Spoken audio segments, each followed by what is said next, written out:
Coast Business Radio is the home for business from the Gold Coast to Byron Bay and beyond. Whether you're an entrepreneur, small business owner, or just managing your family's assets, the Coast Business Radio podcast can help.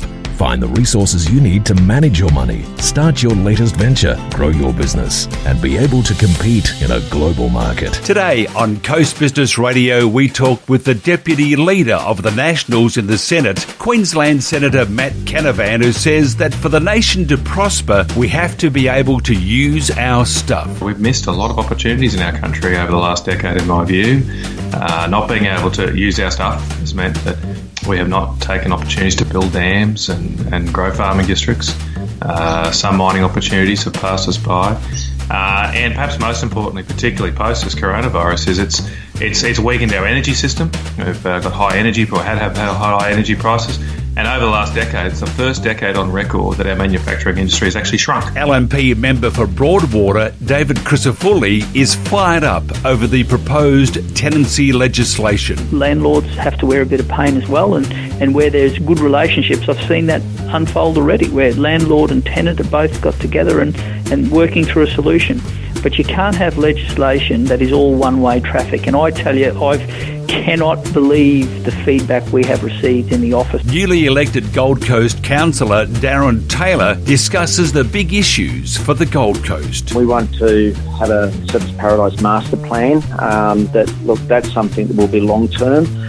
Infrastructure such as road systems, and really looking at our parking, how that looks for all our areas, such as Broadwater Surface, Main Beach. A lot of us can't even park or even get around to some of our areas. Dr. Marcus Smith, the Chief Economist for the Queensland Chamber of Commerce, shares his views on the IMF's latest World Economic Outlook. It's in bad shape. The international economy is in bad shape. Advanced economies in particular are looking at quite large falls if you're looking at global growth. Global growth cumulative output is expected, as the IMF have predicted, to drop $9 trillion. We meet David Freeman, a fourth-generation farmer, international human rights barrister, retired Lieutenant Colonel, board member of Soil Care Australia, patron of the Currumbin RSL, and Skal International Southern Gold Coast president. Well, you and 25 million other Australians, Michael.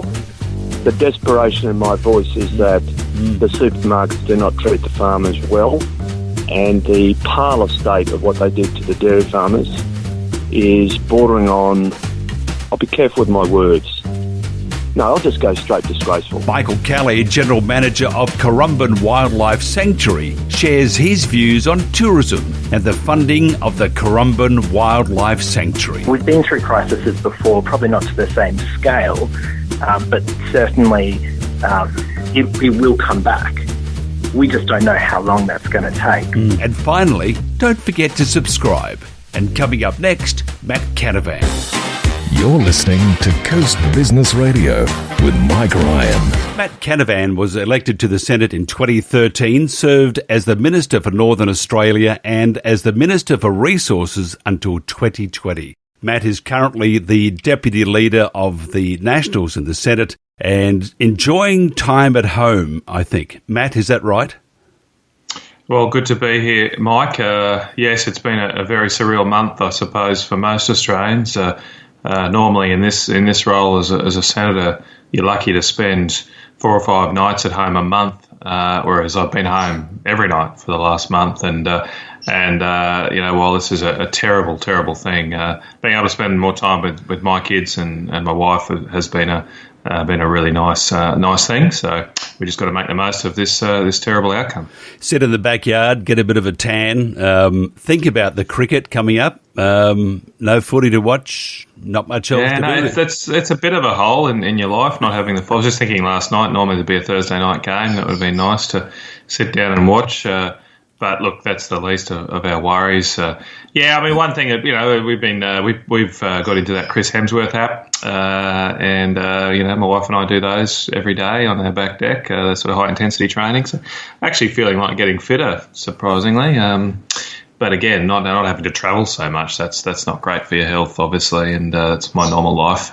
will be again sometime soon, I'm sure. So is the fitness part or the six-pack part of just when you get back to the Senate, they're going to have this newfound respect for you? Well, I am turning 40 later this year, so I set myself a goal that if I don't get a six-pack this year, it'll never happen. But I'm not there yet, mate. So, but yeah, look, it's important to stay fit and healthy, particularly at times like this. So, that's the one thing we can all do is exercise. And when we do go for a bike ride and that, there's a lot of people out from around our suburb, and there's a nice community feel here too. So we're all just supporting each other and getting through this. Look, you're very passionate about the resource industry and the farmer on the land. You said that you're committed to making sure we can use our stuff, use our coal, use our water, use our great agricultural resources to grow and develop a better nation. And we're not being able to do that right now. Now, take out the coronavirus emergency. What's needed? Well, the fundamental thing that is needed, I believe, is to allow farmers, allow communities to have much more control over how things happen in their local area. We have a system, or we've evolved into a system where if you want to cut down a tree somewhere, if you want to start a mine, you've got to go thousands of kilometres away, often to Canberra, sometimes Brisbane, to seek their permission and approval first. And the people you have to deal with, you're lucky if any of them have spent any time on the land or in a mine. Most of them have spent their lives as public servants, often committed public servants. I'm not saying there's any maliciousness about this, but they don't have the understanding of what happens locally on the ground, and that often, in the best circumstances, just holds things up, which can be death anyway. Delay can be death for some of these types of projects. And the worst situation is that there's just a complete lack of understanding, and things get stopped completely.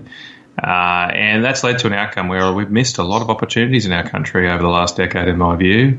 Not being able to use our stuff has meant that we have not taken opportunities to build dams and grow farming districts. Some mining opportunities have passed us by. And perhaps most importantly, particularly post this coronavirus, is it's weakened our energy system. We've got high energy, or have high energy prices. And over the last decade, it's the first decade on record that our manufacturing industry has actually shrunk. It's been declining as a share of our economy for some time, but we've always actually continued to grow the manufacturing industry in absolute terms until the last decade. And that's something I think it's got to change. We've, after this, got to become much more focused on our manufacturing sector and producing stuff that we need.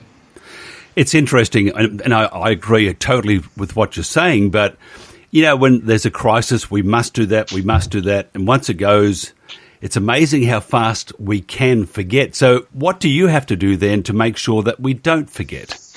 Yeah, look, it's just about keeping the pressure up on these types of issues. I do think at the end of the health crisis here, and there will be an end to this, at the end of that, there will be a great focus on what we can do to rekindle, restart our economy. We don't know yet how many, but thousands of Australians have lost their jobs. Predictions are that unemployment will probably go into the double digits, and we're going to need a laser-like focus on putting people back to work, creating jobs again. Perhaps something we haven't quite had the focus on in the last few years. We've had 30 years without a recession. My generation does not know. We've never been in the labour force during a recession.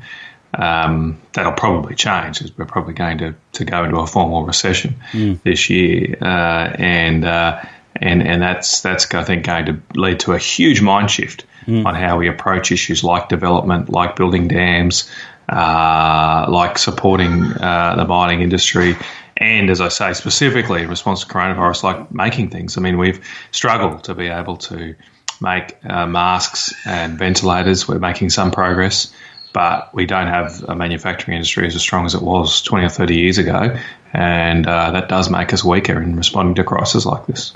It's interesting, that even on the Gold Coast, there's some distilleries that are making antiseptic hand wash and stuff like that. Yeah. And that's actually really good as a stopgap measure, but they were never set up to make sanitizers, and they were set up to make gin and the other delicious stuff. But so even though they're plugging the hole just a little bit, I don't see that being enough to get them through. How do you see that? Well, look, it's going to evolve. I can't predict exactly what will happen, but as I say, I do think there'll be a great focus on what we can do to support our manufacturing sector going forward.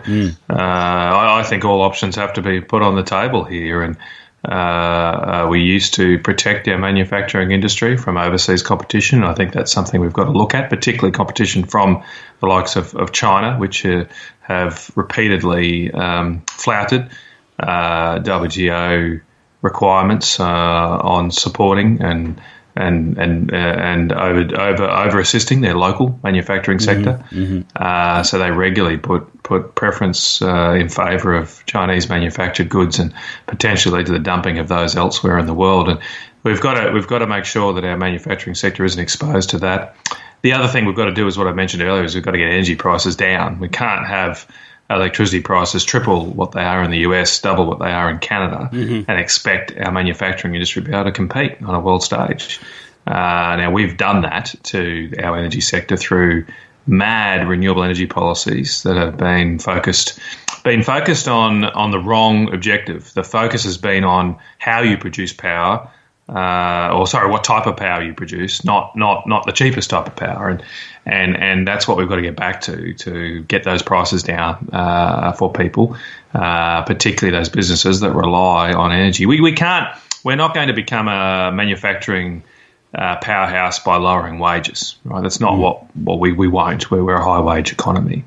But so is the US, so is Canada, so is Germany. They're all strong manufacturing countries because they have low energy prices, or have had. Germany's doing their best to change that. But we need to get back to that, because if you've got cheap energy, you can have high wages. You can't have both. If you have dear energy, you'll have to have lower wages, and that's not what I think the Australian people want. Do you think just speaking of energy, do you think the reason why in the US it's way under half of what we pay here, do you think that's because Donald Trump doesn't like windmills? I mean, I certainly think the policies of the Trump administration have helped, and I'll come to that. But the reason the US has low energy prices is because of a longer process that predates Trump, and that they're allowed to use their stuff. It comes back to what I was saying. They've been permitted in the US to drill for oil and gas, and they've been remarkably successful at finding cheap forms of gas, and that has led to a huge reduction in US energy prices. Although even before the shale revolution, they still had low energy prices because they were able to use their coal, and we're not allowed to use our coal to produce cheap energy and create jobs, at least not by this Queensland government we've got at the moment. And likewise, we've had various restrictions on gas production and gas exploration around Australia, and that has limited our ability to follow the US down this lower energy price curve. So that's our problem now. Our best hope at the moment is that we can start to equalise a little bit by importing gas, which is ridiculous given how much gas we have here in Australia.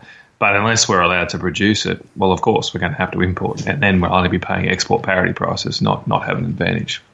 With the coronavirus, there's incredible debt, public and private, decimation of small business and the self-employed. Unemployment is growing 10% plus, and that's probably been kept down to that level because of JobKeeper. You think, I mean, and some economists and some people are thinking along the lines that all that will remain after we come out of this, the bigger business will become bigger and the government will become even bigger. Well, I think that's a choice. I think that will the path we take is a choice we have before us.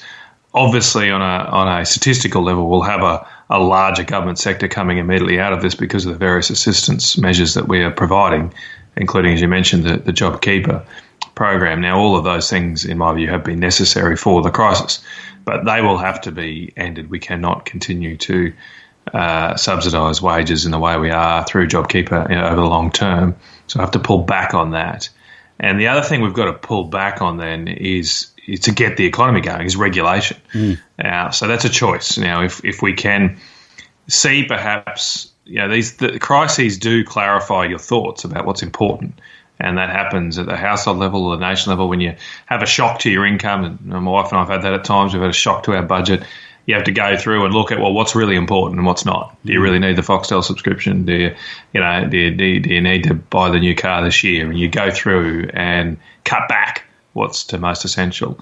And that will be the choice that faces us after this. Will we seek to cut back on some of the unnecessary regulation? And you can see we've done that already. I mean, look, at the start of this crisis, I dealt with somebody who was looking for approval to start manufacture of some potential therapeutic drugs. And they were being told by the TGA, the regulator of drugs in Australia, it would take 40 days for approval. In the middle, all this crisis was evolving on a day-to-day basis. And Greg Hunt, to his credit, the health minister, did a great job of cutting through all that, and they got approval within 24 hours. Now, if we can do that now and get regulation moving a lot quicker and unlocking business, we need to do that in other sectors of the economy as well. And I suppose how I've been characterising it is that unfortunately our economy has gone into hibernation in the last month and is probably going to stay in that state for some months yet. What we need to start thinking about to de-hibernate the economy is how do we hibernate the regulators, put some of them into hibernation so that we can unlock the potential that we have in our small businesses, in our entrepreneurs, and get the economy going. Let's talk about infrastructure spending again, which makes government bigger. But are there any new sizable projects that you can see starting in Queensland, say in the next 12, 18 months? Yeah, look, there is the potential. The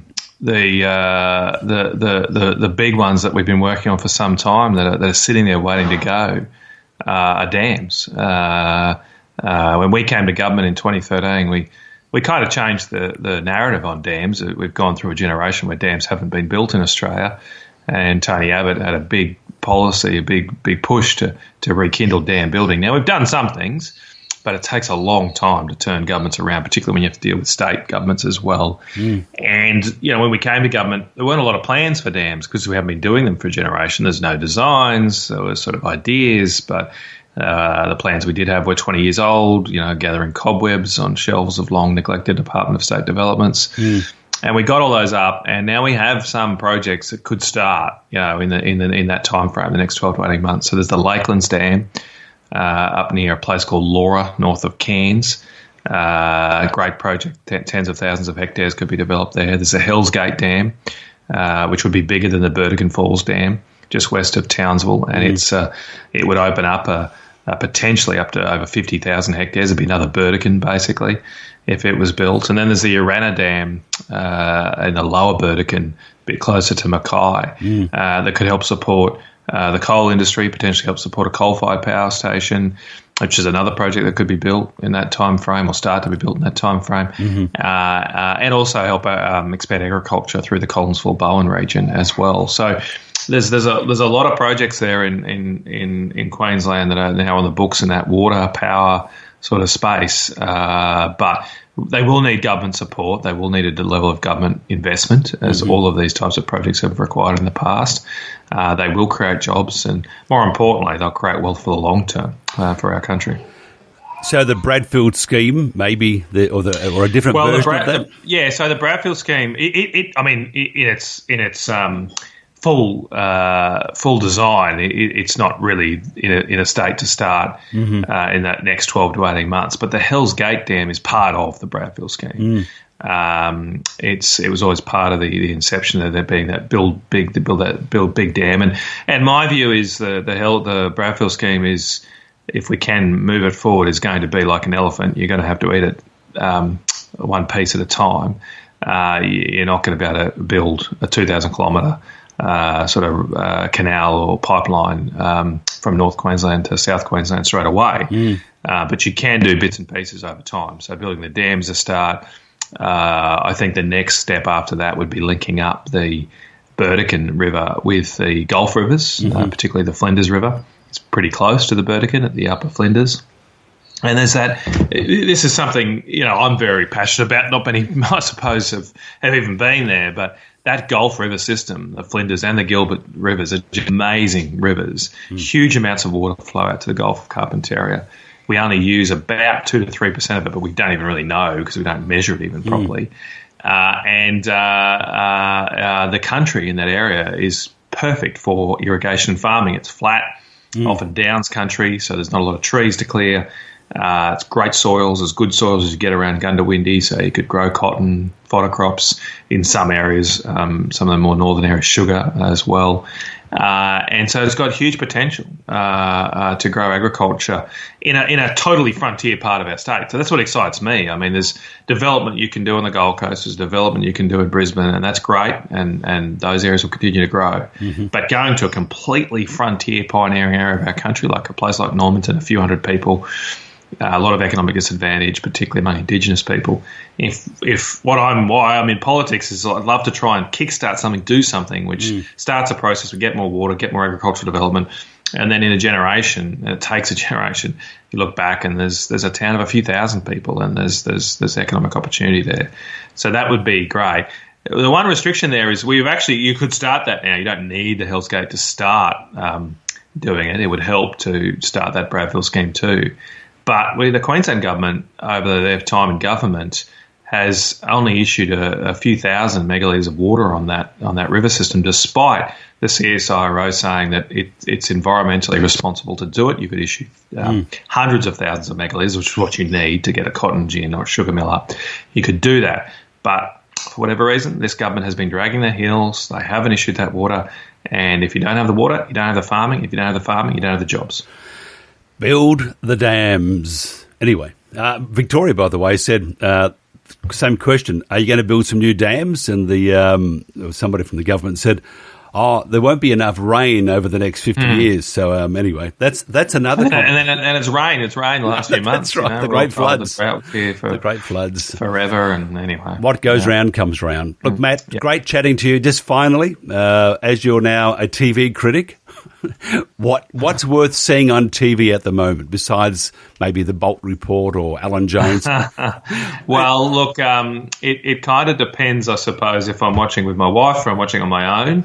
I love these behind-the-scenes sport things. So that The Test is it on Prime, on Amazon Prime, which gives a behind-the-scenes look at the Australian cricket team post the sandpaper incident. That's fantastic. You get to go into the dressing room. So if you love sport, it's sort of a fix at the moment. There's not a lot of live sport on. I'm actually watching it again. It was so good. With my wife, we're watching another sport thing actually called the English Game on Netflix. It's okay. I don't think it's fantastic, but yeah, I'll see if I get through all that. So anyway, and then with the kids, obviously, you're watching lots of different things. I watched 2001 Space Odyssey with my son the other night. That was pretty weird.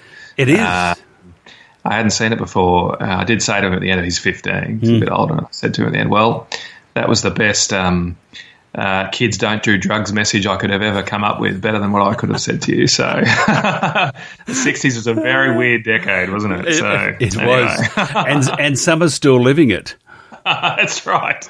Some never stopped. Look, Matt, great chatting. Do this again. Thank you very much. Just finally, do you have shares in Sky? I mean, every time I turn Sky on, there you are.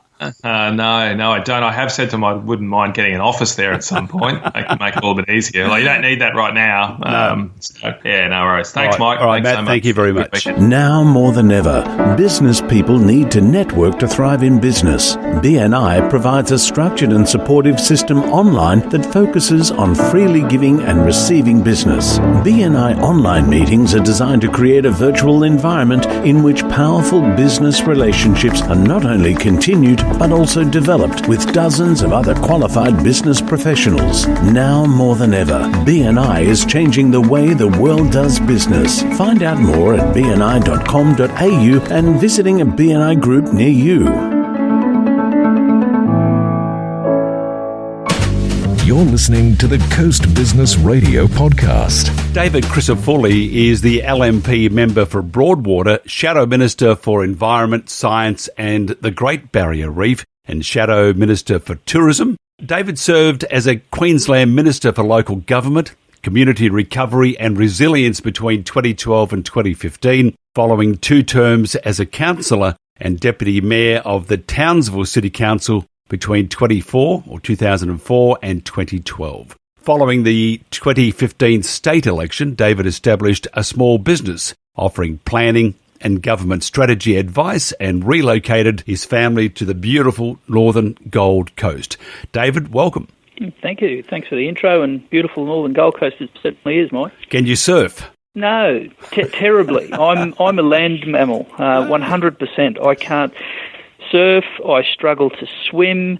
Not great on the boat. I never catch fish. No. If there was a body designed for soil, it's mine. It was funny, reading in the paper once, somebody said, about Tony Abbott. If Tony Abbott was to walk across Sydney Harbour, headlines would be, Tony Abbott can't swim. Is that is that the same for yourself? No, I can't swim. I can't walk on water.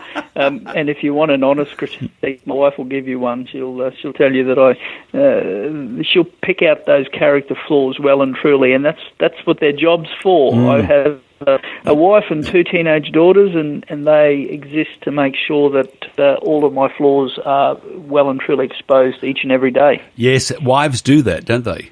And so they should. That's so right. They should. How concerned are you about the impact on small business because of this coronavirus?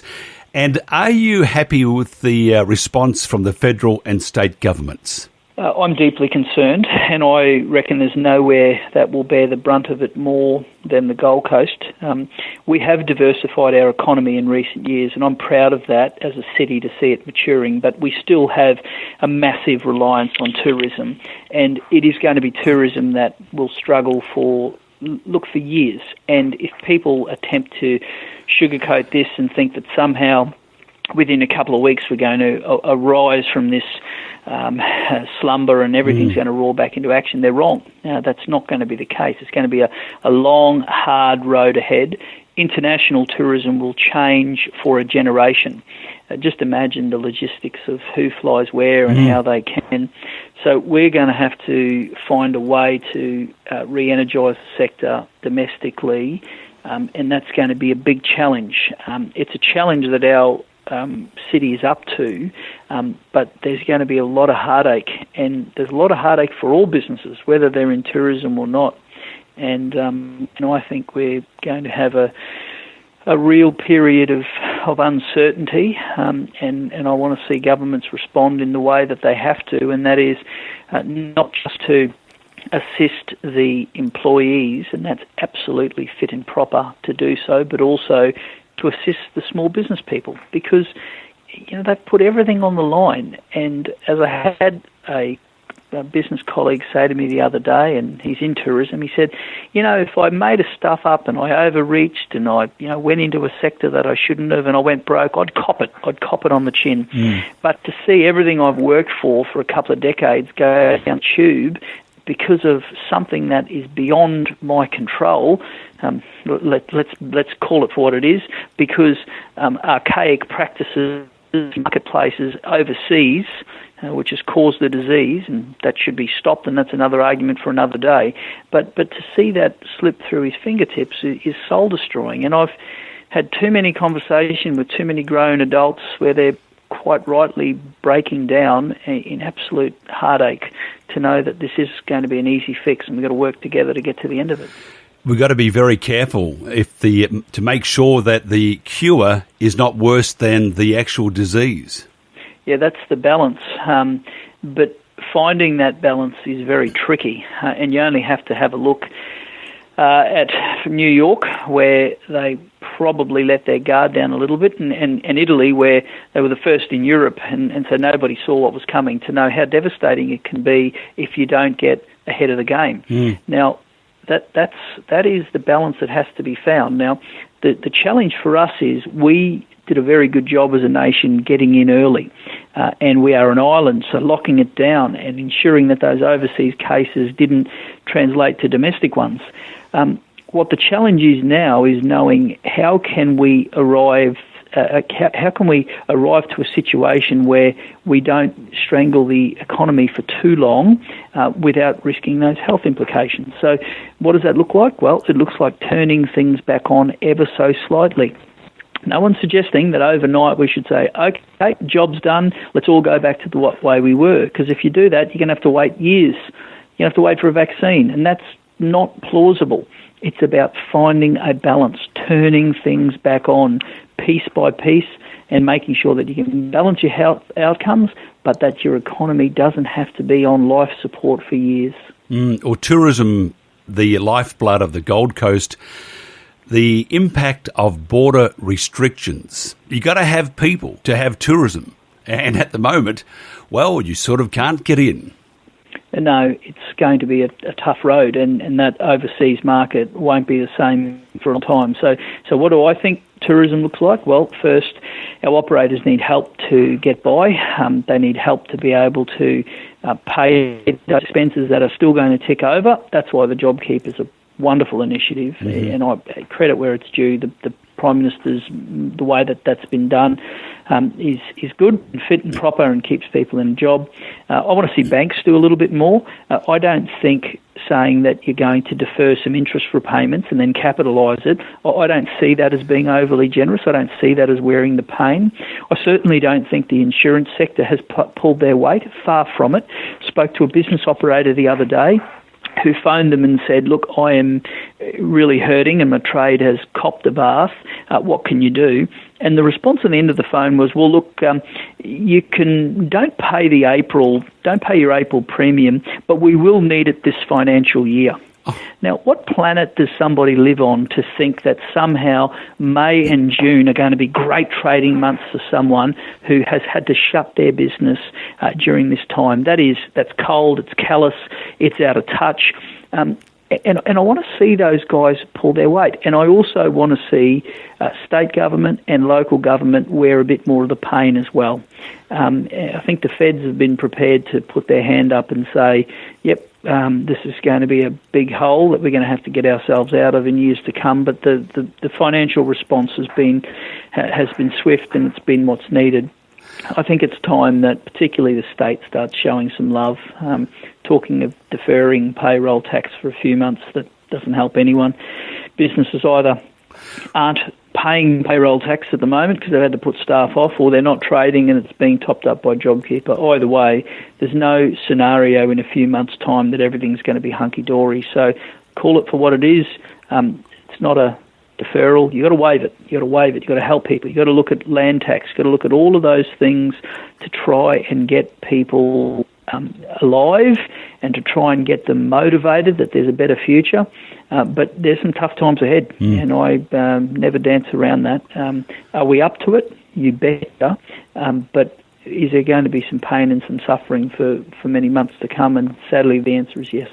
Trade-exposed firms that have lost markets because of the coronavirus will be able to apply for loans of up to $50 million to help save their business. Now, the credit facility worth $500 million in total will be available to small and medium exporters, including tourism providers that have been profitable before this pandemic but are now unable to secure loans from commercial sources. So the question is there a problem with banks stumping up small business? Oh, absolutely. I'm going to call it for how it is, and that is that what the banks did quite cleverly is they realised how dire this was going to be. So they got in early and said, we're on your side and we're going to you're going to delay your interest repayments. But as the crisis has unfolded, I think people have seen that is an insignificant response. Now, I'm not saying it wasn't something, and good on them for putting their hand up to do something, but it's not commensurate with the pain that everyone else is wearing. And I particularly look towards the landlords as people who are really wearing the pain, and they've been demonised. The legislation that is due to go before the state parliament next week demonises landlords. It demonises them. And that's not right.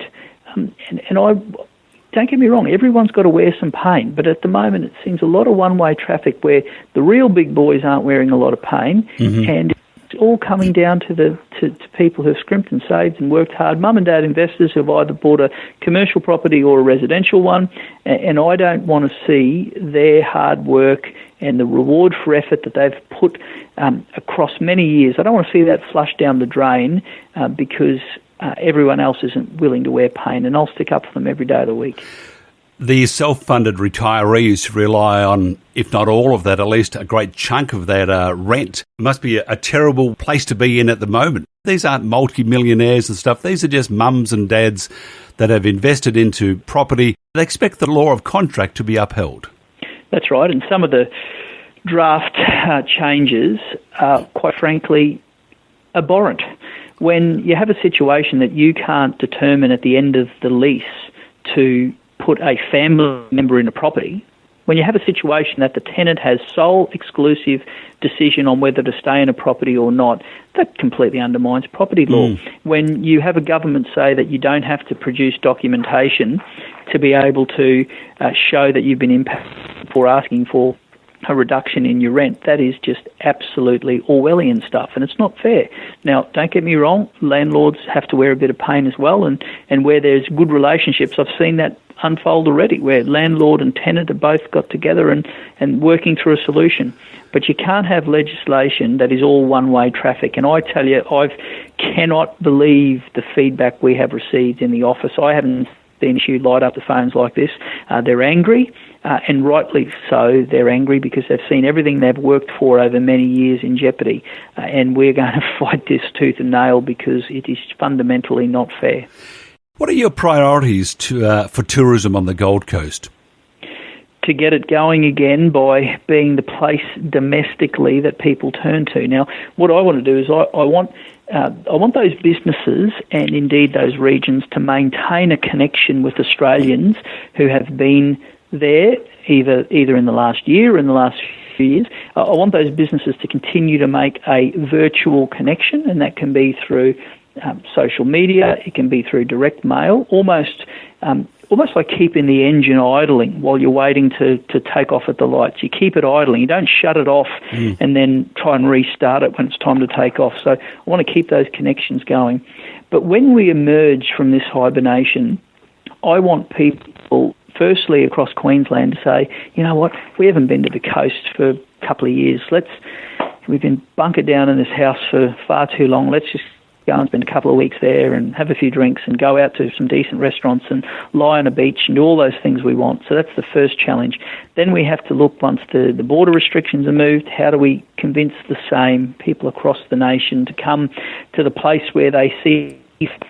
Now, with a broader hat on, with my shadow tourism hat, I want them also to rediscover their love for the Barrier Reef and go to Cairns and Whitsundays and rediscover their love for the outback, which is a great experience. Now, that can be done. We have an amazing tourism offering. Tourism was doing it tough before this crisis. It was. Heaven knows how bad it is now. But from this, I want to see a domestic market emerge where people turn back to their old favourites as a way of blowing up the cobwebs after spending far too much time at home. And if you're anything like me, two teenage daughters in a house, I'm ready for a holiday, and it's only been a few weeks. But you never know, it might go on longer, and by that stage, you might have your own apartment just all for yourself. I think that works very well, actually. Yeah, we'll do week on, week off. Yep, I like it. I'll ring the wife immediately.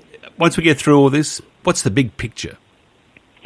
An economy that continues to diversify as it has in recent times. Now, the Gold Coast once upon a time was a one-trick pony. It was just tourism. In recent times, we've seen a diversification. Now, what that looks like to me is we never, ever want to turn our back away from tourism because we do it well. We do it better than anyone.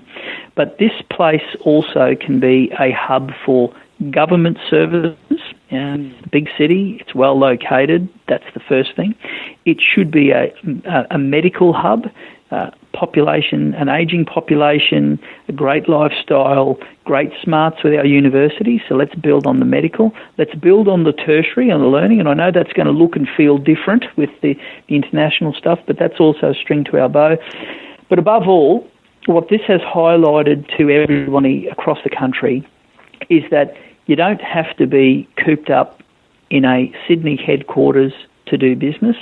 People can work more remotely, and they will put a higher premium on lifestyle. And I would suggest to you, someone right now sitting in Western Sydney in an old fibro place, which is still today worth north of $1 million, even with all of this crisis. I reckon when they look at their lifestyle and think to themselves, well, if this is what life's meant to be, maybe we should put a greater importance on a family, on having a good life.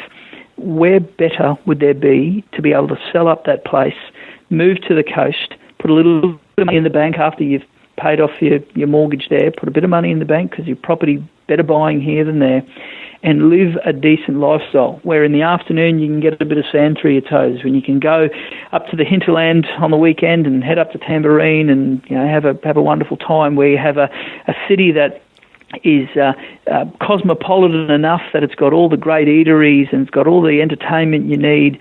It's got national sporting teams, and yet it's still a city where people matter. And I reckon from all of this there'll be a sharpening focus on what the importance of lifestyle, and I reckon there's nowhere better than the Gold Coast to capitalise. Totally agree with you. Cold beer tonight, but not down by the beach, in the backyard with the birds that are driving us absolutely insane. David Crisafulli, LNP Member for Broadwater and Shadow Minister for Environment and Science and the Great Barrier Reef and Shadow Minister for Tourism. That's a mouthful. David, thank you very much. Thanks for having me on, Mike. Appreciate it very, very much. Coronavirus is most likely to spread from person to person when we come into close contact with one another. We can all help stop the spread by keeping our distance. This means do not shake hands or exchange physical greetings, and wherever possible, stay at least 1.5 metres away from others. It's also really important to practice good hygiene, especially after being in public places. Together, we can help stop the spread and stay healthy. Visit health.gov.au to learn more. Authorised by the Australian Government, Canberra. Coast Business Radio is the home for business from the Gold Coast to Byron Bay and beyond. Talking business, nothing but talk. More than a fortnight after the March 28 election, Darren Taylor was named a little over a week ago as the winner of Division 10. He defeated former area councillor Eddie Saroff by the thinnest margin seen in council since 1995, just 149 votes. Division 10 includes some of the best tourist and entertainment precincts: Broadbeach, Surfers Paradise, Main Beach, Paradise Waters, Isle of Capri, Chevron Island, Sorrento and Broadbeach Waters. Councillor Taylor says he will passionately work to maintain, improve and help these areas to grow to their full strength. Darren, welcome. Thank you very much, Mike. What a great win. And I'm sure your dad had a bit of help there for you. Oh, look, he was a great support. The whole family was a great support. Without a team behind you, and particularly the family and friends, it wouldn't be possible. What's your background as a small business owner? We've got a fire protection business that works between Gold Coast, Ipswich and Brisbane. We have over 30 employees, and I've been with the family business since 1988. What do you see besides the coronavirus as being some of the big issues for Division 10? Oh, I think Division 10 as a whole, and it's a pretty dynamic area. Broadbeach is a vibrant area. Surface, I think it needs an overhaul. It needs to be reinvented. You've got your little suburbs like Chevron Island that's been struggling before the virus even came, and Main Beach, it's got its own little community. So look, they've got their own little challenges. I believe Surface has got the main challenge of reinventing itself, and we've got to make sure that Broadbeach maintains that family environment with a casino and convention centre nearby. Do you think the whole charm of Broadbeach may disappear if we keep plonking up all these great skyscrapers, great developments? And even though that's good for employment, it can actually decimate that community feel, can't it? Yes, and that's one of the big challenges that we have going forward. And one of my platform is, look, I'm not against development, and development has always been a big part of the Gold Coast. But how we actually do that needs to be managed and controlled, so that how we want to see the city look in 20 years, it's really important now that we manage that process and not necessarily put buildings up for the sake of putting them up. What are some of the projects you want to list as completed or achievements at the end of your first term?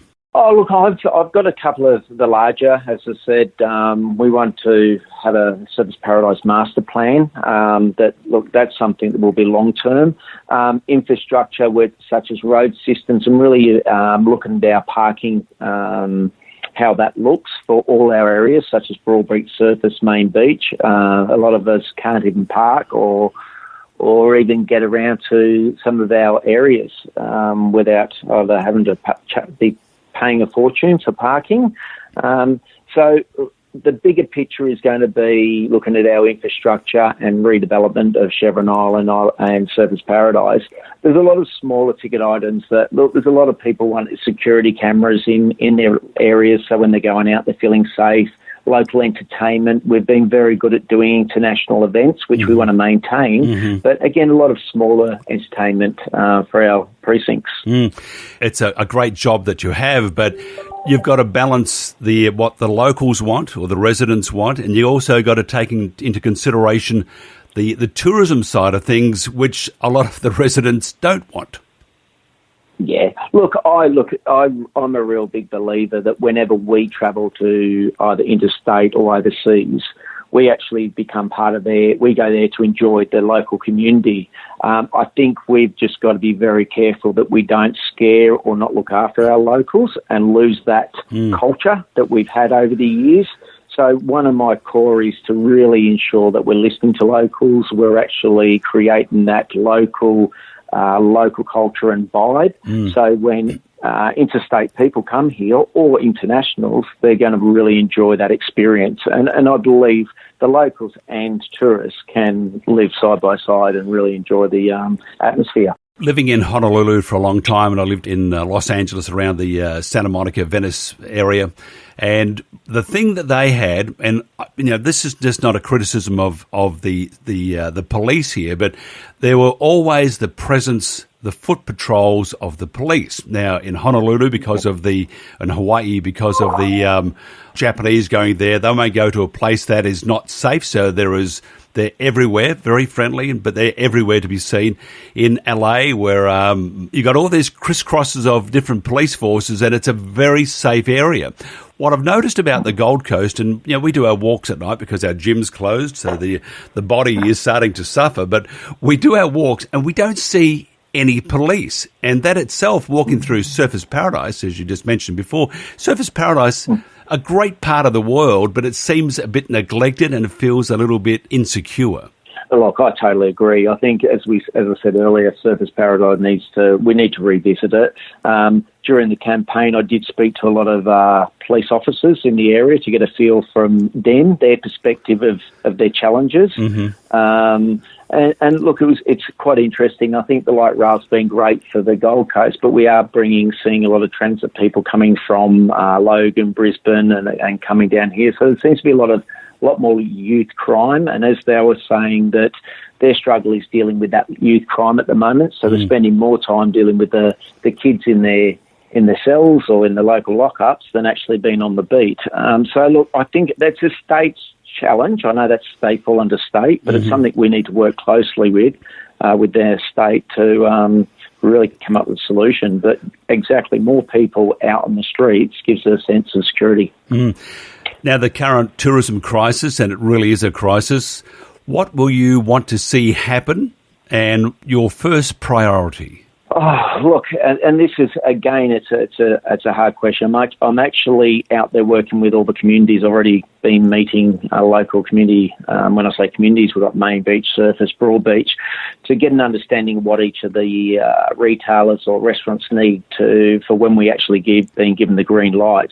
And it could even be staged, so we've got to be mindful that it could be just interstate travellers. So initially, we're going to be prepared that we're going to attract our local people to these venues to get the business going. Then we're going to have a phase of interstate and then international. So it's working closely with the business hubs to come up with a way that we can attract as many people to help them get up and running, and any way that council can support them. The borders, I understand Premier Palaszczuk's restrictions there make sense. Not good for tourism. The airlines, look at the Cooley Airport. It's just basically shut down. And for Virgin also to be on the brink of never being here again, it doesn't look good for tourism because you've got to have people. Exactly. Well, we saw what happened with the pilot strike 15, 20 years ago. If we don't have the planes coming in and we don't have the tourists, it affects the Gold Coast dramatically. So we need to ensure that these airlines are viable. We need to ensure that they're actually able to keep bringing people to our city. So that's going to be a very important part of it. Look, we will get through it. We always will. I think as we work together, we support each other, we will come out the other side. It's going to take a lot of hard work. But look, the airlines are a big part of our city and our tourism trade. Sort of looks like in some cases, say, for example, in Hawaii, they were farmland and stuff, and they sort of moved to technology, to military, which they do well, and also tourism. Here on the Gold Coast, we're very tourist-centric, but can we be, as a business area, can we say maybe be more than restaurants, more than coffee places and bars and hotels? What about investment opportunities other than the tourist sector on the Gold Coast?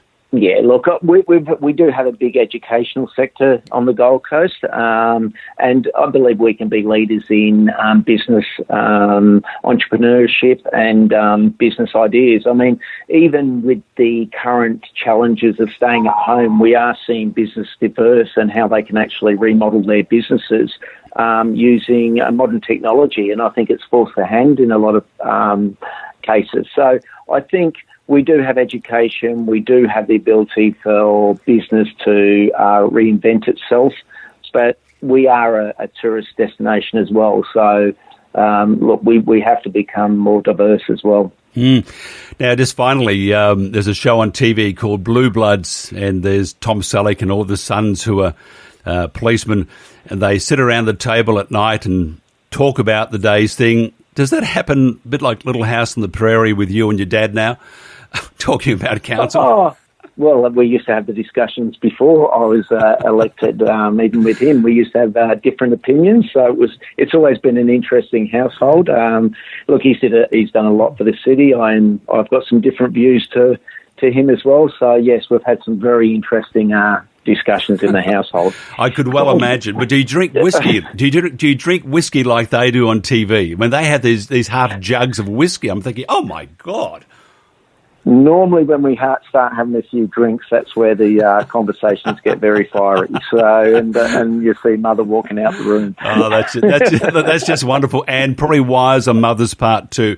Look, Darren, thank you very much. All the best. We'll do this often if we can. Get updates and talk about issues that really concern your division and also the Gold Coast. Fantastic. Thanks very much for having me. Coronavirus is changing the way we live, work and communicate. Changes can be hard, so it's vital to take care of ourselves and others. Prioritising your mental health is important. To help, there are some things you can do, like eating well, keeping active, talking with family, friends and neighbours via phone or video calls, and making a new daily routine. Together, we can help stop the spread and stay healthy. Visit australia.gov.au to learn more. Authorised by the Australian Government, Canberra. This is the Coast Business Radio Podcast. The Queensland Chamber of Commerce is the voice of Queensland business with a goal to make Queensland the best place in the world to do business. CCIQ listens to business owners and makes sure governments are held accountable for creating the right conditions for business. Dr. Marcus Smith taught economics and finance at Griffith University. After completing his doctorate, worked as a senior economist for the Queensland Department of Agriculture and Fisheries, lectured at James Cook University before joining the Queensland Chamber of Commerce. Marcus, g'day and welcome. Good afternoon, mate. In the latest World Economic Outlook, the IMF predicts Australia's economy will shrink by 6.7% this year, with unemployment surging to 7.6% and 8.9% in 2021. What's the consensus of COVID-19's impact on world growth, Australian growth, and the financial impact? Well, I think whether there's ever going to be a consensus among economists, I don't think there is such a thing. But essentially, we all know that it's in bad shape. The international economy is in bad shape. Advanced economies in particular are looking at quite large falls if you're looking at global growth. Global growth cumulative output is expected, as the IMF have predicted, to drop $9 trillion. So that's a million billions. Essentially they've called it the Great Lockdown, and that it's going to shape up for the worst economic downturn since the Great Depression. Global growth forecast to fall by -3% over 2020, and to put that in context, that's a 6.3% downgrade since January. So it's moving very quickly. And when you compare that to the GFC, in 2009, we only saw a 0.1%, a contraction in output globally. Australia coming into this, we've obviously thrown the kitchen sink at this.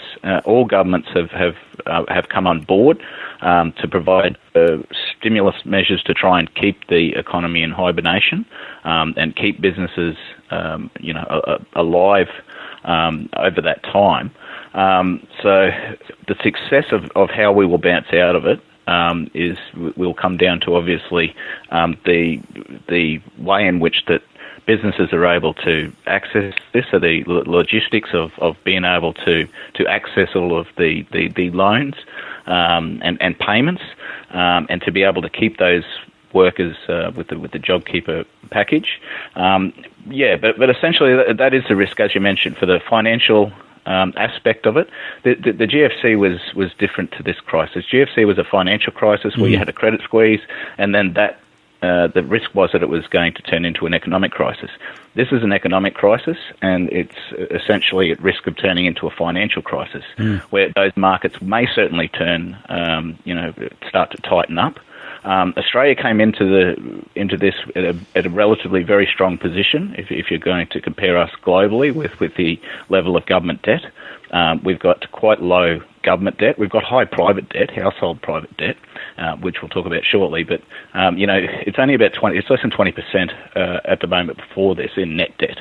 So that's when you take into account. It's probably upwards of 40% by the end of this in gross debt. But when you take the government's assets, foreign assets into account, it comes down there. So we're well placed to be able to, spend 16.4% of GDP, which takes into account both the government's direct expenditures as well as the facilities given to the RBA to be able to maintain liquidity in the system.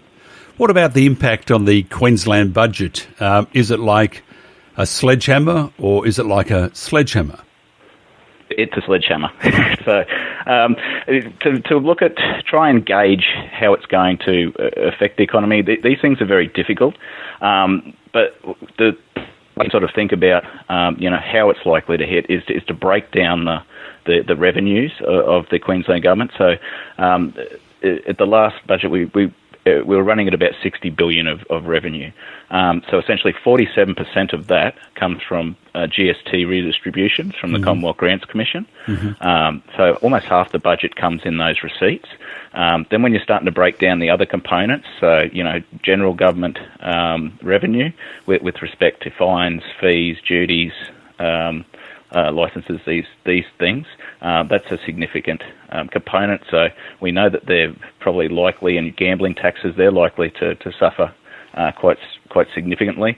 Fines, the police aren't out as they usually would be collecting revenue there. Then you're starting to look at payroll tax. Well, we've had payroll tax, and we've had the refunds as well with respect to the current rescue package or the assistance package. So payroll revenues are going to take a hit. Then you're starting to look at royalties, essentially for a coal and LNG and petroleum. So we lifted the petroleum tax rates, but oil's sitting at around about $20 a barrel now. It's so low. So how the impact of that on our revenue is going to be significant. Well, the impact also on infrastructure projects. For example, off the top of the head here, the M1, all this work that supposedly will go into this. Do you think they've sort of downgraded this from all this work to just maybe painting street signs? Well, at the moment, I think anything to get activity going. So the good thing is construction has been relatively less affected than other sectors. So construction is mostly going on. But we've been talking about infrastructure and that, there is tens of billions up for upcoming infrastructure within the state. So we really need to get this going, and it needs to be productive for us to come out of this. The money needs to be spent well. If we're going to borrow it to spend on infrastructure, it needs to be able to produce significant income in the future. So it needs to be productive. That's the most important thing about when you're undertaking infrastructure. Is small business and the self-employed bearing the brunt of this economic pause or hibernation, or some say just a catastrophe? Certainly. Well, Queensland's a small business state, so essentially 97% are small to medium-sized enterprises employing up to 200 people.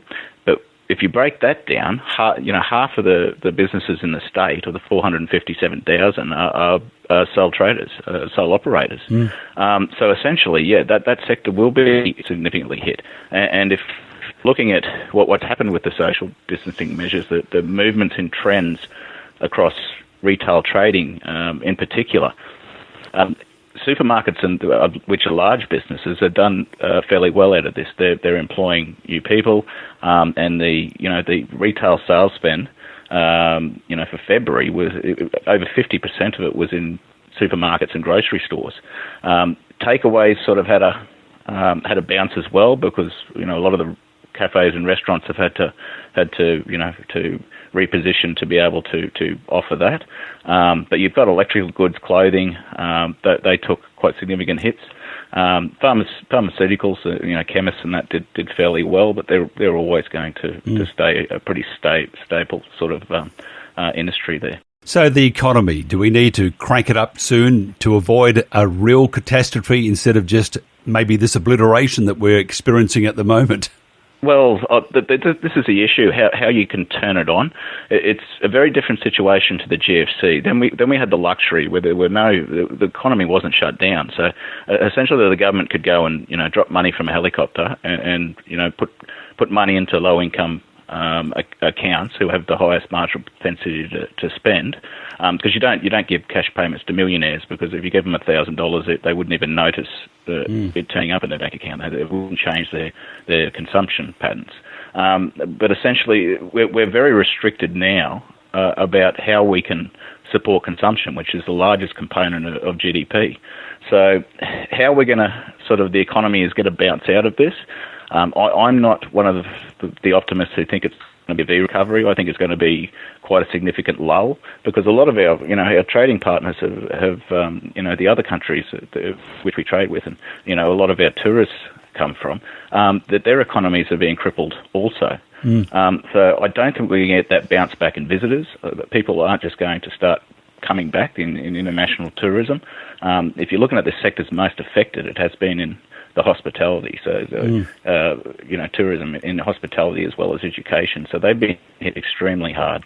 I think the key ingredient to all those industries doing well is people. You actually need people, and you can't get people in, as you said, if the situation is still grim in other parts of the world, and if we've got our borders up and Virgin goes by the wayside or struggles to keep afloat.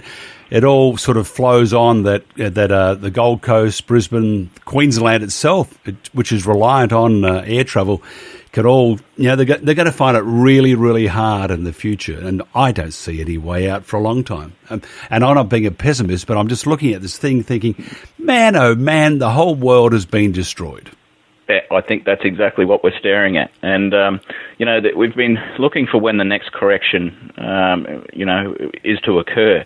The world's as an economist, we used to talk about the liquidity trap, where essentially you can have, you've got the apparatus to use monetary policy or fiscal policy to either stimulate the economy or draw money out of it and to, contract it to try and wind down inflation.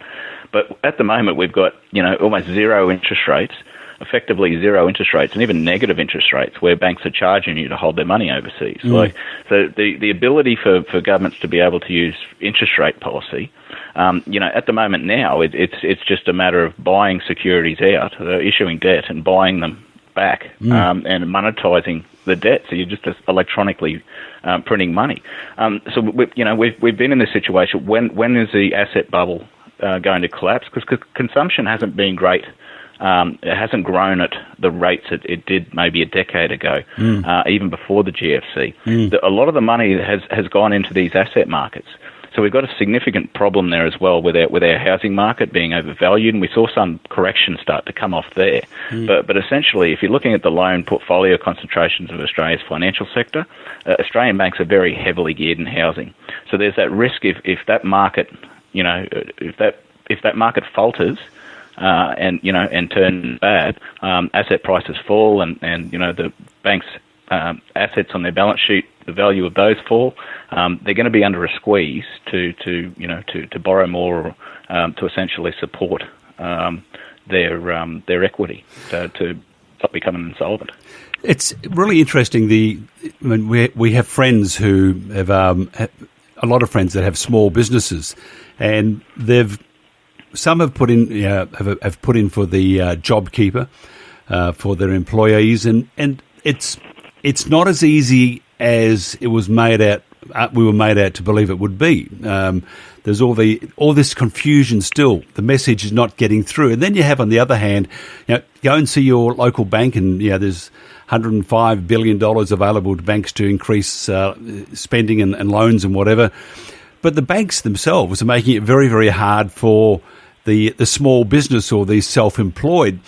So we have this confusion with, say, JobKeeper or all those things that are put in place to make sure that companies can keep their employees, and then you have the banks doing the same thing, and they're making it really difficult. The gloss that just from what I'm seeing, the gloss from that the Prime Minister and the government is saying that this is going to do this for you and this will do this for you. In reality, that is not real, because the banks are still as tough as get out of here. And the JobKeeper, this allowance, I mean, there's all sorts of curly things in there, and it's just, things seem to be very muddled and very confused, and that alone would add to the despair to small business. That's certainly right, and you've hit a key point there, because that's what businesses are going through at the moment. And my partner has a business that was shut down, and this is what we're trying to navigate at the moment. Because, as you said, the packages and they sound great, on the face of it, but when you start to getting into the logistics of accessing these assistance packages and these loans and the JobKeeper, there's a couple of things there. Businesses need to have their finances up to date. Mm-hmm. So essentially, they've had to scramble because they had to have them, to get the JobKeeper. They had to pay them over, and this will be another thing. They essentially have to have the cash flows existing, make the payments over April.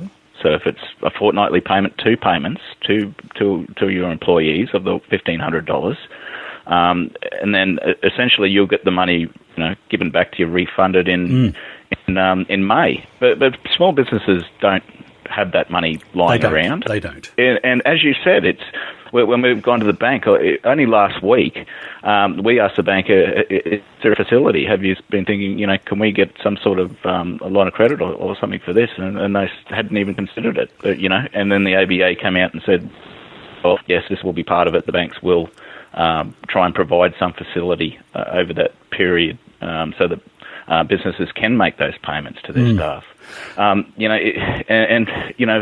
Having to go out and spend a couple of $1,000s to have your accounts up to date, which aren't due for a couple of months anyway.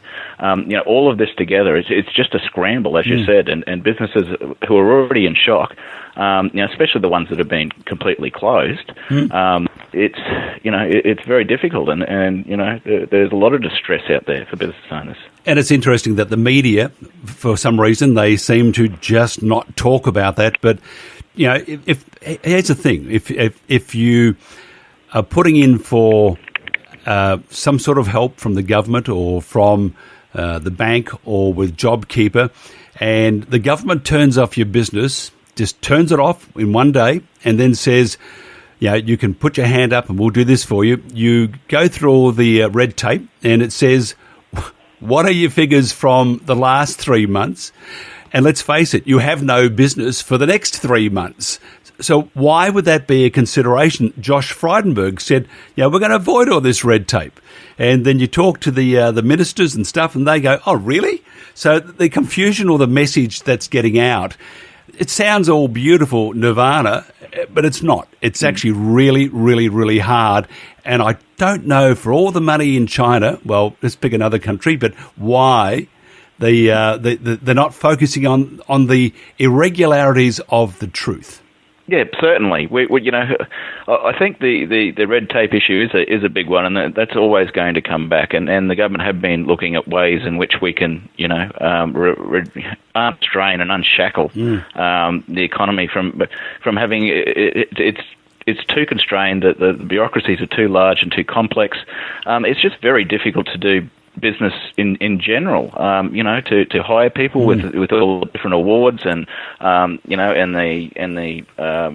the employment regulations and et cetera. It's very hard to navigate, and then you're dealing with all the requirements, through licenses and what you can and can't do it at both a local and state government, and then you've got the federal matters.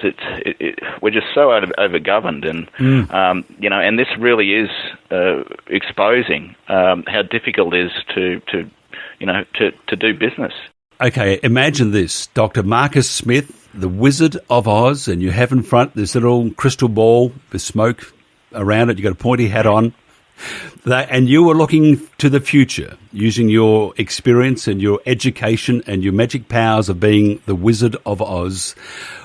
Where do you see Australia being, Queensland being, and Australia being, let's say, 12 months?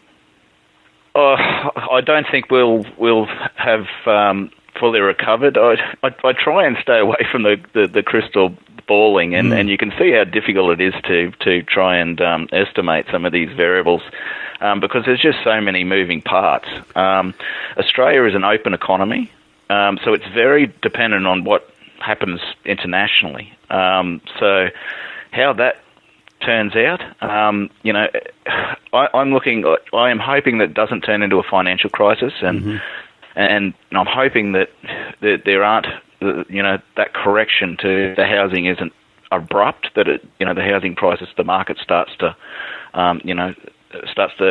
taper down, and we start to see a return to normal asset values, because this will certainly flush out, a lot of the weaker businesses that were just holding on as it was. And let's face it, business conditions in Queensland for the last 6 months have been at their lowest level on record, and that's below the GFC. So businesses have been doing it tough for a very long time. How they're going to bounce back out of this, whether they're actually, some of them would even bother to open up again, that will be the challenge, where we're going to be in 12 months. But you do give credit. I know there's problems with the logistics of what's going on with the glossy, as you've mentioned, the packages that sound, they're aimed well, they're targeted well, they're well intentioned, but how that hit the ground, I think will determine how we're going to come out of it in the end. But it will, as I said, it's not going. I don't think it's going to be a V correction. I don't think things are just going to bottom out and then come straight back up. I think it's more towards either an L or a U. Eventually it'll be a U, but how long that's going to take, is anyone's guess. Dr. Marcus Smith, the Chief Economist for the Queensland Chamber of Commerce, thank you very much. Thanks, Mike. Hi, Mayor Tom Tate here.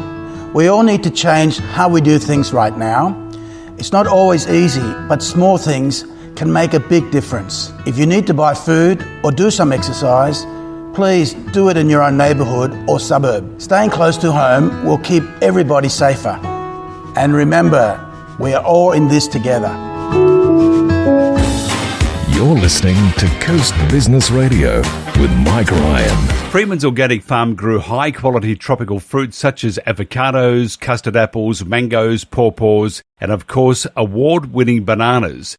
Today, however, Freeman's organic farm have expanded their produce and grow a large range of organic fruits, vegetables and herbs. David Freeman is a fourth-generation farmer, international human rights barrister, retired Lieutenant Colonel, board member of Soil Care Australia, patron of Currumbin RSL and Skal International Southern Gold Coast president. David, have I left anything out? No, that's pretty well it, Mike. You're too generous with that intro, mate, so thank you. And also jumps out of aeroplanes, or used to.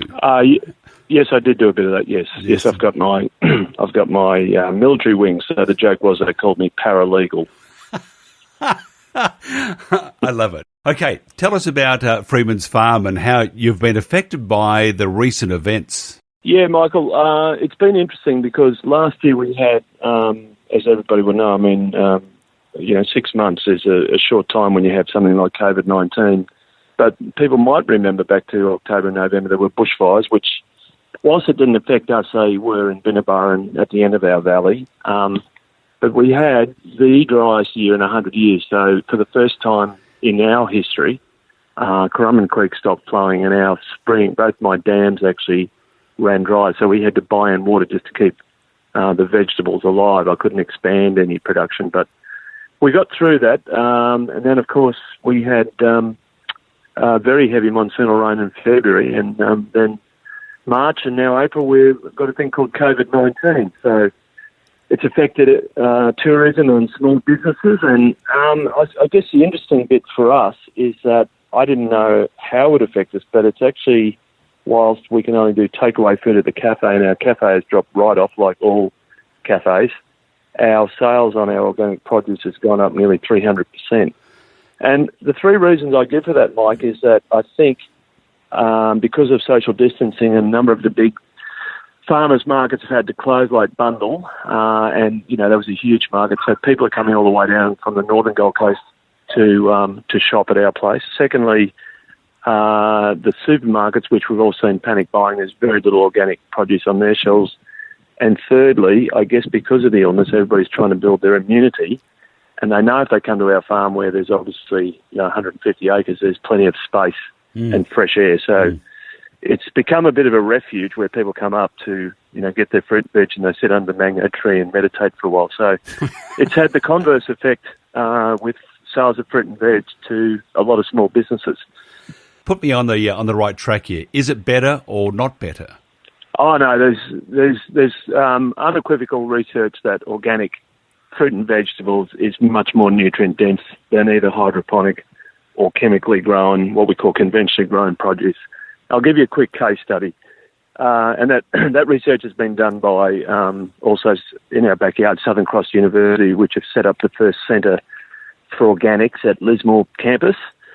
And they're actually offering a degree which started this year called Bachelor of Science in Regenerative Agriculture, which I'm going to enrol in next year with a mate. And it goes into a lot of the benefits or the nutrient density of fruit and vegetables. The reason is that when your soil is in, organic farmers like myself are obsessed about the soil, and we get it minerally balanced, so it's got the perfect pH of 7 and the correct ratio of calcium to magnesium, phosphorus and potassium and all the trace elements. But then what we do, we add enormous amounts of compost or mulch to get the biological activity. So the biological activity then in your soil activates and makes all those minerals available to the plant, so it can reach its optimum growth and give you the optimum nutrient density. The case study is that when you go into the supermarket, you see a beautiful looking lettuce in the cellophane that's been grown hydroponically, which your listeners would know means simply in a PVC tube with artificial cotton wool and artificial nitrates, soluble chemicals being flushed down that pipe. So it gets very rapid growth, and people can grow, enormous volumes in a small area. The trouble is the Brix, B-R-I-X, that's a measure of nutrient density. That lettuce has been researched and tested at about 1.5 on the Brix metre. The organic lettuce that I grow and other organic farmers have been measured at Southern Cross University as well, and our lettuce measure 20 on the Brix metre. That's amazing. There is your difference in nutrient density between non-organic produce and an organically grown vegetable. And the same is across the range with every fruit and veg between conventional. So a conventional vegetable might measure 4 or 6 on the bricks, whereas an organic vegetable will measure somewhere between 12 and 20 if it's grown organically. Have you always been organic? Up until World War II, we were organic because there were none of these modern agricultural chemicals. Mm-hmm. What's called post-World War II and into the 50s, it's what was called the Green Revolution, where the leading agronomists in universities all perpetuated this use of heavy nitrate fertilisers, and with that came the other raft of then chemicals by the big agricultural chemical companies that farmers could use to stop the bugs and do all the rest of it. We were lazy farmers, as I like to say it, and we didn't like using chemicals, so we only used herbicide just to keep the grass and weeds down amongst the fruit trees. We didn't ever use insecticides, pesticides or fungicides. But when I retired from the Army 7 years ago, I had a mission to go wholly organic, and I studied organic farming at Wallingbar TAFE, and so for the last 7 years we've been thoroughly organic. As a business model, from a regular farm that's non-organic compared to a organic farm, what's the major difference? Well, the business model is that you've got to have that mindset that you want to be an organic farmer, because you need much more meticulous planning. Mm-hmm. You just can't solve your pest problems by going, you've got to have companion planting, biological controls with other insects. You have to design your system so that you don't have the weed and grass competition, and that means putting down organic weed gunnel, and also around your trees instead of spraying you have to dig back to bare earth and mulch very heavily to suppress the weeds, and also the organic farming model is that you will never get the turnover and the rates of production, because you can't do the same volume of areas as a conventional farmer, but you obviously believe in what you're growing, and you can get a better return on your produce. Mind you, there is a much bigger labour input in the organic farming model. Because of the bushfires, the drought, not so much the coronavirus for this regard, but the planning. You can't really. I'm from a farm myself, so there's a lot of thought, and it just doesn't happen the next day. You got to really put in a lot of planning, and hope that the weather gods are good to you. Now, you had a drought. You said the Currumbin Creek dried up. Then you had the bushfires. Even though they didn't burn your farm down, you still had the smoke, which of course permeates. So how do you plan around that? They're headaches that basically people don't need. Do you think maybe your heritage with your family, and 2, the military training might have helped? Yeah, I do. It's a very good question. Most, accountants, if you're a farmer, they'll just say you're mad. And the joke is that, my accountant says to me, David, how do you make your first $1 million out of farming? And I'll look at him quizzically, because I know there's a hook or there's a joke in this. And he says you start with $2 million, because you guarantee that you'll just lose money. It's called the perpetual black hole. But we love doing it. We're intergenerational. I believe in growing high-quality, nutrient-dense organic produce for my community, even though I don't make a cent out of it. I hope to make a cent, but meaning is that I think it's a worthy and noble cause. Mm-hmm. And, I've inherited, I say this very sincerely to all the school kids that come up on farms, to say that my duty and my role is to return this land in a better state than I found it, so that our farm can go on for another 1,000 years. So I'm regenerating the soil. And, I suppose to that end, I've had the former Governor-General, Major General Mike Jeffrey, come up, who heads up Soils for Life Australia, and who'd heard about the work I was doing with soil regeneration and regenerating the soil into 300 avocado trees and making a thing called ramial wood chip, which is only found in the rainforest. Mm-hmm. And by putting that around the avocados, which are actually indigenous to the rainforest from Central America, I've been able to regrow old avocado trees that were dead. Oh, really? And I've been able to do that through just completely natural means. No chemicals or no organic chemicals. They have come back to life from a dead tree and are now producing up to 500 fruit just through simply regenerating the soil, getting soil minerals right and getting that organic matter back into the soil. So that's exciting stuff. My dad always, because he grew avocados, he ripped out the oranges and mandarins and lemons and stuff, planted the avocados, and he said, these are our money trees. And he was right, but I think he didn't realise they were money trees, but it was money going out trees. Yeah. Well, you've got to wait 7 years until you break even with any, fruit tree, Michael, so it's a long wait. But so back to your original question, the military training or the family heritage, I mean, if you look at my father and grandfather and great-great-uncle, my father's a fighter pilot, and so he's a bloke that doesn't give in easily, and he's been there since World War II. And, he taught us stamina, resistance and determination, and I guess it's been inbred to us. And so even though when the drought was on and Tom Forbes from ABC interviewed me, he asked me the question right at the end of the interview, and he said, mate, what happens if doesn't rain? And for the first time in my life, I said, you know what, Tom, I might have to pack it in. And so I feel sorry for those Western farmers who are in drought because you buy in feed and you chase it, to keep your stock alive, hoping that, the rains will come. But there comes a certain point economically where you just cannot keep spending money if you don't have any income. But we were lucky. We went about, 6 months with drought, and then, on Christmas Eve when we went to church, the rain started falling out of the sky and it hasn't stopped. So he was listening, wasn't he? He was, mate. Yeah, that's You just got to ride out these storms. You've got to, what it's taught me, we're going to actually increase our water harvest ability. We were just relying on surface dams and our natural spring, which had never dried up. But I'm going to, with obviously some government assistance, just build some big, huge tanks to actually harvest all our water off roofs. So even when my earth dams dry up, I will still have, 250,000 litres of water, which would keep keep things going for a couple of months until the rains come. So you just got to be patient. You got to believe in it, and eventually the weather will change. Okay, now you're very passionate about the land and your farm. Yes. What should Australians then be doing about their prime farming enterprises? Should they be selling off the farm, for example, to the Chinese?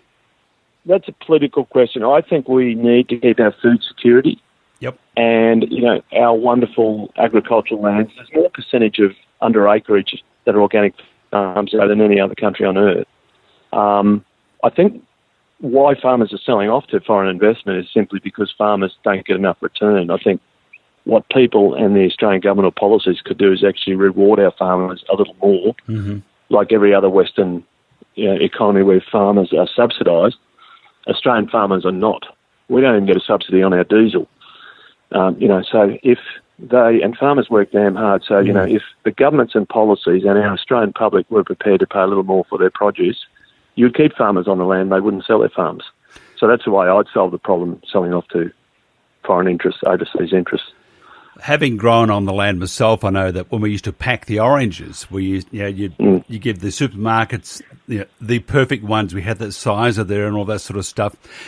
I was mildly impressed with Coles, and I never thought I would ever say that. But when the drought was before the coronavirus kicked in, they were starting to sell the produce that wasn't perfect. And they said, this is straight from the farmer and we're going to do our bit more for the farmer.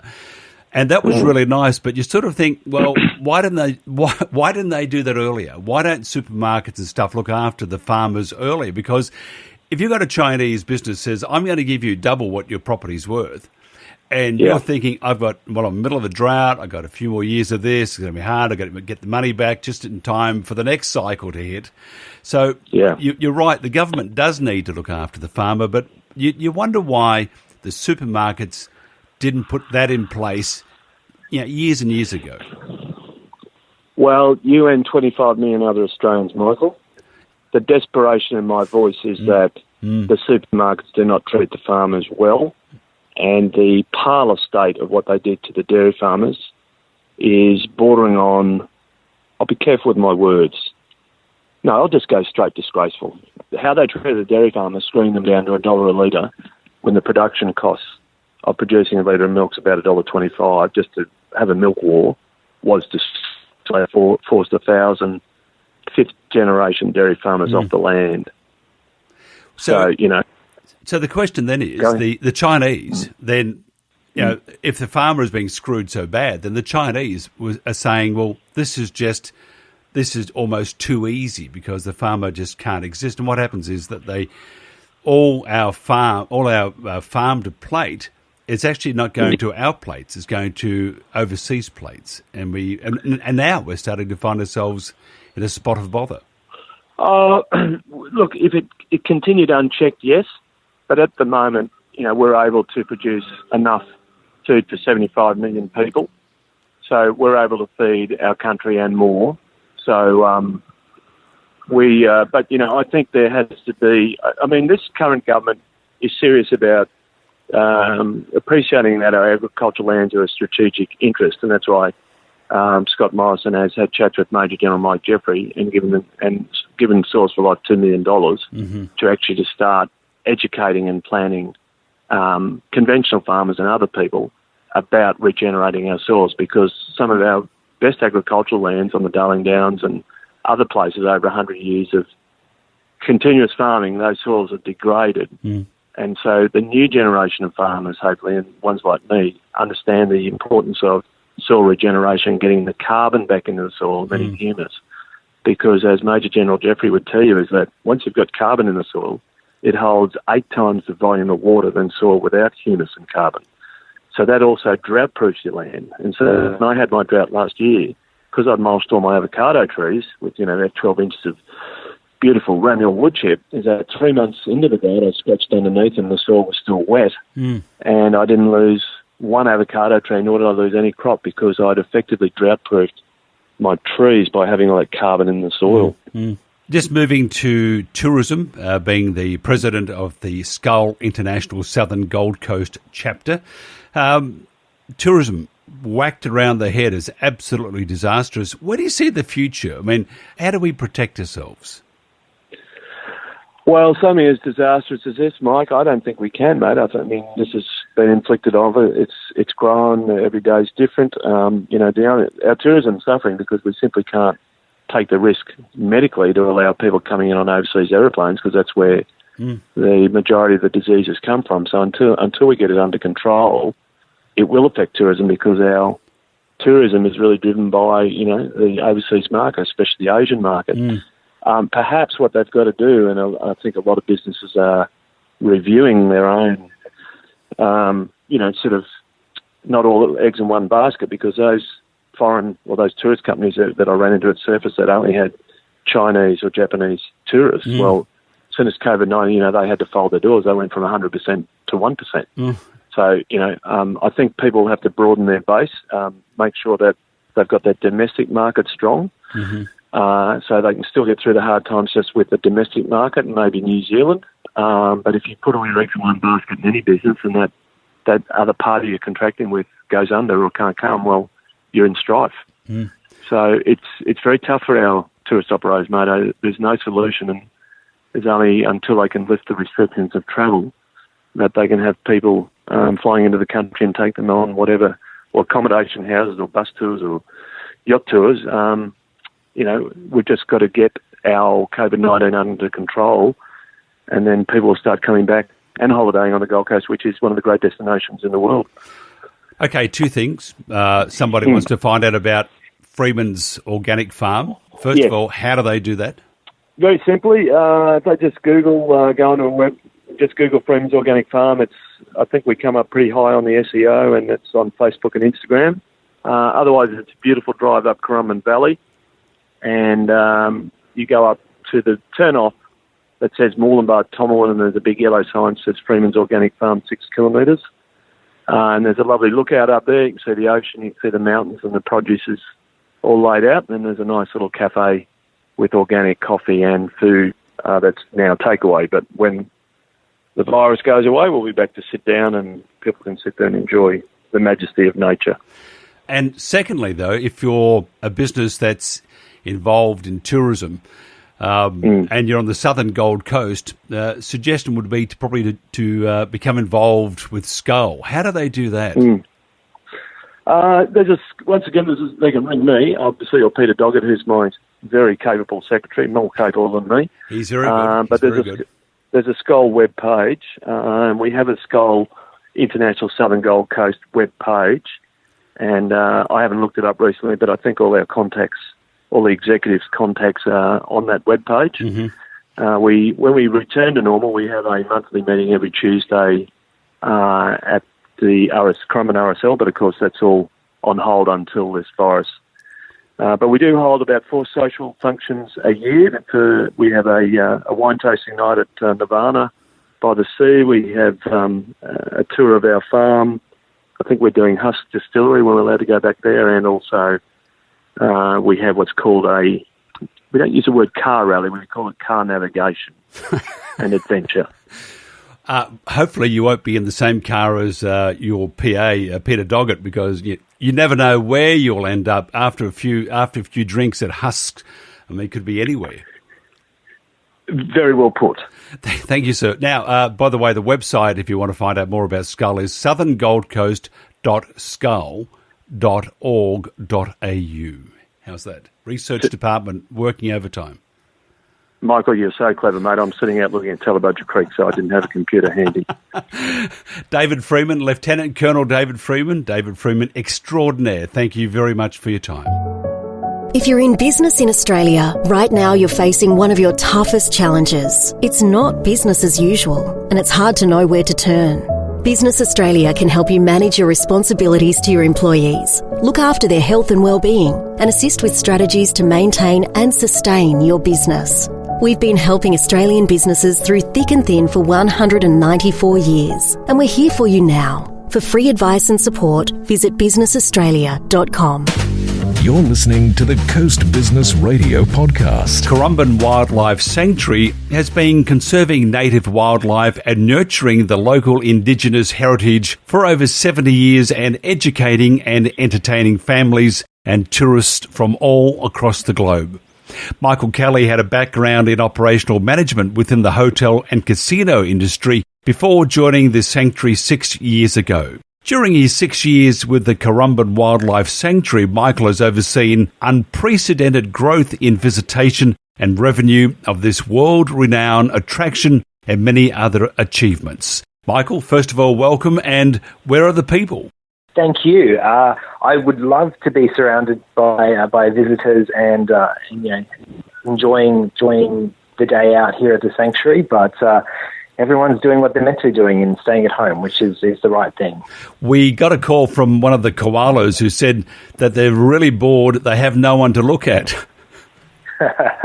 Yes, and certainly our animals are really noticing the difference with no people around. They become very accustomed to people here at the sanctuary.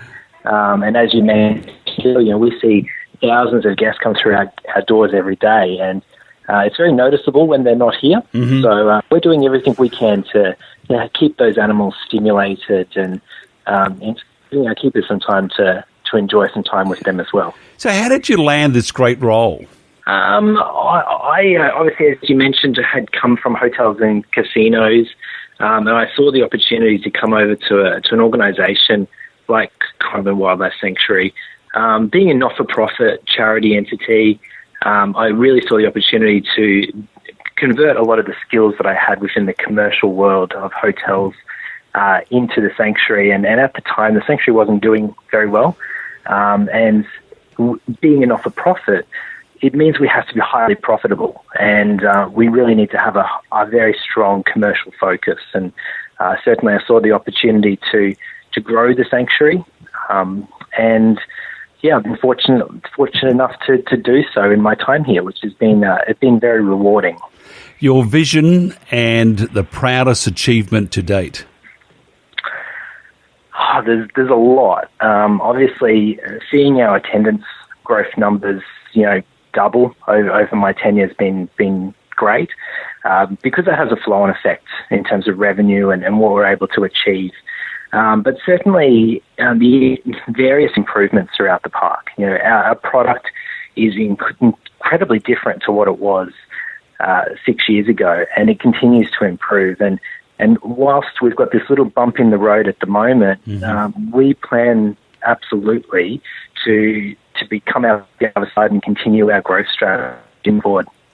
The impact on the sanctuary because of recent events such as the drop in tourism from fires and then COVID-19, what impact has that had? It is definitely a big impact. We rely on tourism, obviously, as our number one source of revenue. And it has a big impact when people just don't come and people aren't walking through our gates. So, we've seen, certainly over the fires, we saw probably about a 20% drop in attendances. And obviously we're in a closed situation at the moment. So we literally have no incoming revenue coming into the sanctuary. It's managing that and managing all the operating costs that we continue to have to keep our animals safe and fed. And to look after our magnificent site that we have here. We've got 27 hectares of subtropical rainforests and bushland that we want to continue to maintain, and that's no mean feat. So what about fundraising efforts? Yeah, I think everyone has to keep re-evolving and coming up with new innovative ways of fundraising, and certainly our team here has put their heads together over the last couple of months and come up with some really unique ways of doing that. Every year we hold a gala dinner for our Wildlife Hospital Foundation, and that raises huge amounts of funds that helps us throughout the years. This year, obviously, we weren't able to hold the gala dinner because of COVID-19. So what we're doing instead is we're doing a virtual benefit under the stars. So we're basically taking the whole gala dinner concept and making it virtual and allowing people from around the world to partake in this very unique event. And it's one of the kind that we can find that's been done anywhere in the world. So, it's things like that I think we need to keep doing to ensure that we continue to keep those dollars coming in, to keep the doors open. Your views on the future of tourism on the Gold Coast? Sure, things are really terrible at the moment, but there's always the other side, as the PM says, and hopefully the other side isn't that train coming towards us too fast. But what opportunities do you see that have come out of this at the moment? So there's no doubt that the tourism industry is an incredibly resilient industry. And the operators that work within it are incredibly passionate, and there's no doubt that they will recover. We've been through crises before, probably not to the same scale, but certainly it will come back. We just don't know how long that's going to take. Certainly, I think from a domestic tourism point of view, I think that's going to be a real benefit in the coming years. We're going to see people holidaying at home a lot more, which is really going to be great for all the destinations throughout Australia, and really good to get people out there exploring their own country. But I think it's going to take a little while for our international friends and visitors to come back and see us. So that'll be a little bit of a challenge there as well. If somebody wants to make a donation just to help with the day-to-day running of Currumbin Wildlife Sanctuary, how do they do that? Yeah, so there's a couple of different ways to basically support us whilst we're closed. One is by pure donation. We do operate on a very shoestring budget, and those donations, no matter how small they are, go a long way to keeping us doing the amazing work we do with protecting and conserving our native wildlife. Another way you can do it is adopt an animal. So you can actually purchase a bilby or adopt a bilby, and you get a certificate and a little bilby plush toy to take away from that as well. There's also sponsorship packages where we'd love to have more partners with us. But one of the easiest things you can do that doesn't cost any money is just send us a message of hope and support. Our team are still here. They're still doing an amazing job, and they love to hear that the community is still supporting them. Absolutely fantastic. If somebody wants to find out more about Currumbin Wildlife Sanctuary, how do they do that? Best way is to either follow us on any of our social media. We're very heavily involved in all the different social channels. But probably the best way is on our website, which is currumbinsanctuary.com.au. Michael Kelly, General Manager of Currumbin Wildlife Sanctuary, thank you very much. It's my pleasure. Coast Business Radio is the home for business from the Gold Coast to Byron Bay and beyond. Talking business, nothing but talk.